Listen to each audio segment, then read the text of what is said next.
So in this particular lesson, we are going to learn about common nouns and proper nouns. So what are common nouns? Well, the most important thing to remember is that common nouns refer to persons or things in general. So when we talk about people or things generally, we use common nouns. Whereas, and proper nouns are the exact opposite, which means when we talk about people or things specifically, so specific, or when we talk about them particular, when we talk about a particular thing or a person, we use proper nouns. So we have a few common nouns here, like we have city. City is a common noun. I can be referring to any city in the world. But when I say I live in Mumbai, when I talk about Mumbai city, it becomes a proper noun because here I am talking about a particular thing, that is the city of Mumbai. Let's look at our next common noun, which is boy. So when I say boys, there are many boys playing in the garden. So here I am talking about boys in general. But when I say that my friend Sam, so Sam is playing in the garden, I am referring to a particular person, a particular boy, and that is Sam. So this Sam is a proper noun. Let's look at the next word, which is movie. Okay, so if I say I want to watch a movie over this weekend, it can be any movie in the world. But if I say that I want to watch the Avengers over the weekend, then Avengers, which is a name of a movie, becomes a proper noun because we are talking about a particular movie here. Now, the next common noun that we have is books. Okay, so when I say I love reading books, I mean, I'm not talking about a specific or a particular book here. I'm talking about books in general. I like reading books. But if I say that Harry Potter is my favorite book, then Harry Potter becomes my proper noun here. And why does it become my proper noun? Because I'm talking about a specific book, which is the Harry Potter. Let's look at our next word. We have places. So if I say I want to travel to many places across the world, I'm using the word places in general. I'm just talking about places around the world. But if I say that I want to travel to Australia, I use the word Australia and I use it as a proper noun because I'm talking about a specific place, which is Australia. So, a few pointers, a few things that we should keep in mind when we are talking about common nouns and proper nouns. We use common nouns when we want to refer to things or people in general, whereas we use proper nouns when we refer to a specific thing or person. Also, an important thing, we always capitalize proper nouns, that is the initial letter of the proper noun. So let me give you an example here. I live in the city of Mumbai. So if you can see the word Mumbai, the letter M is capitalized because it is a proper noun, and although it comes not at the beginning of a sentence, Mumbai is coming at the end, but we still capitalize it because the rule is that we always capitalize the initial letter of a proper noun. Whereas we also have a common noun here, which is the word city, and as you can see, we haven't capitalized the word or the letter C in the word city because it's a common noun. We would only capitalize common nouns when they come at the beginning of a sentence. For example, if I say, city of Mumbai is beautiful. Okay. So, as you can see in this sentence, the word city and the letter C specifically is capitalized because the sentence begins with a common noun, and only for that reason we have capitalized the common noun in this sentence. And if you see Mumbai again has been capitalized, or the letter M has been capitalized because it's a proper noun. So, two things to remember.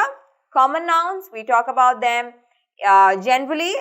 Proper nouns, we talk about something specifically, and we always capitalize our proper nouns, and we do not always capitalize our common nouns. We only capitalize them if they come at the beginning of a sentence. Now let's look at our next types of nouns that are abstract nouns and concrete nouns. So in this lesson, we are going to learn about concrete nouns and abstract nouns. Concrete nouns are nouns that we can experience through our five senses.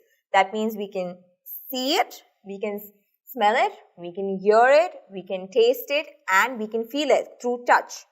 So those are concrete nouns that we can experience through our five senses. So the examples for concrete nouns are flowers, because we can smell them, we can see them, the animal bear, milk, car, water. So these are our examples for concrete nouns. Then what are abstract nouns? Any idea?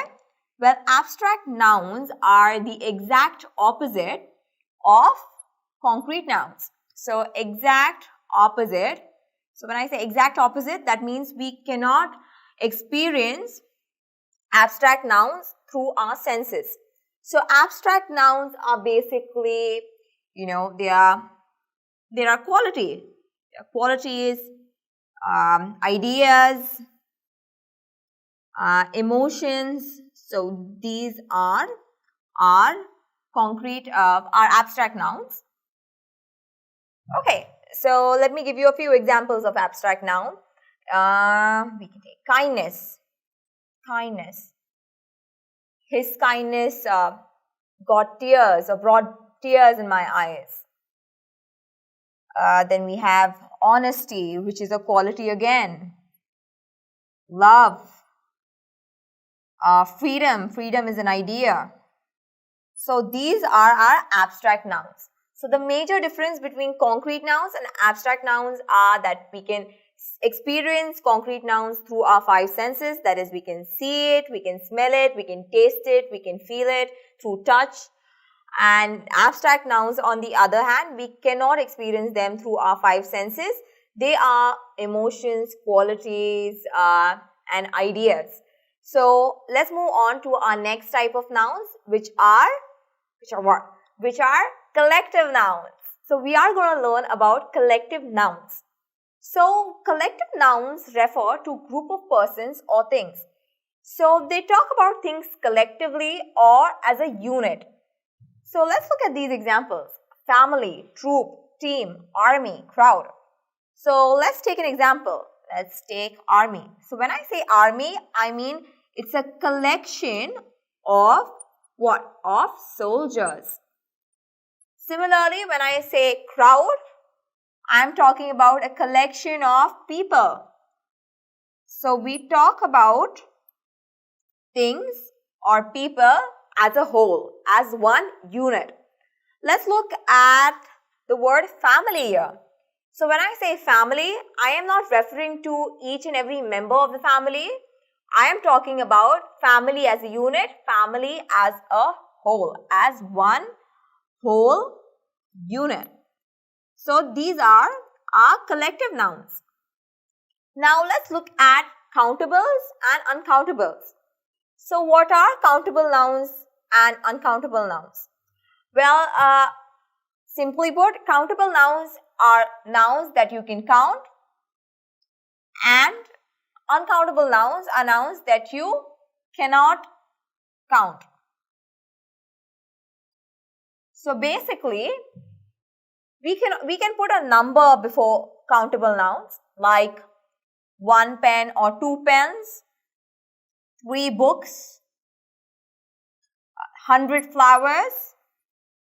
So as you can see, we can put a number before the countable nouns, which means we can count them. Now let's look at uncountable nouns. So I've written that we cannot count them. So basically what that means is that we cannot measure them, or we cannot put a number before it. For example, when I say water, I cannot say give me 2 waters or 3 waters. I can say give me 3 glasses of water, but that's different. Let's take one more example. Sugar. So if I want you to give me some sugar, I would say, can you please give me some sugar? I can't say give me 2 sugars or 3 sugars. Similarly, the word gold. So these are our uncountable nouns, which means we cannot count them and we cannot put a number before them. Whereas countable nouns, we can count them and we can put number before them. So I hope you have understood collective nouns and countable nouns and uncountable nouns.